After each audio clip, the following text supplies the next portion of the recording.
It's hard to say who invented the machine and when it was invented, because it probably evolved over the years to what it is today.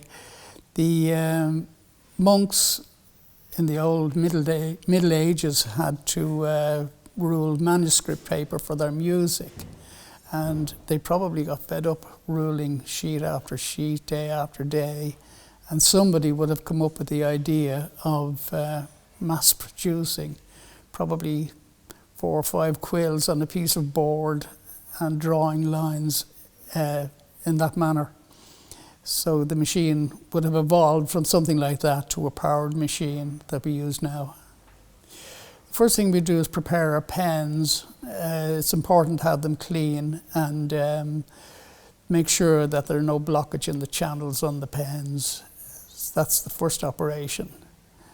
Then we insert the pens into the frames or carriages on the machine and make sure that they're touching the paper at an even pressure, and then they're ready to be inked up.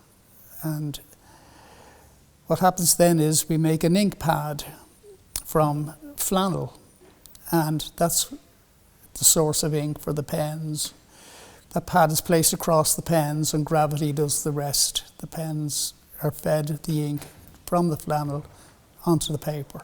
It's a difficult way to actually put lines on paper. You're putting water onto paper, and any grease, dirt or things and dust in the atmosphere can interfere with it and make it a difficult problem. So you've got to overcome a lot of these difficulties when you're using the machine.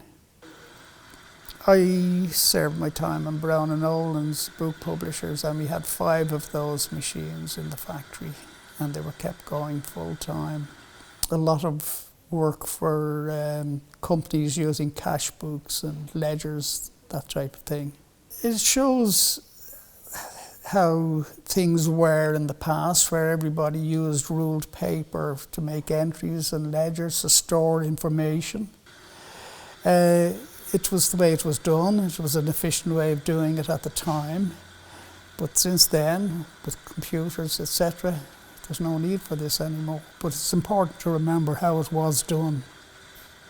The machines I worked on had 5 carriages each machine. This is a 3-carriage machine, but it had 5. And we could do multi-colours on those jobs. And each year, a job came in from a company who manufactured jams and jellies, and they wanted a colour to match each type of product.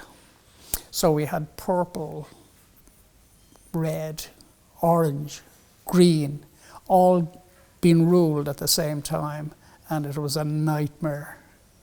But I got through it.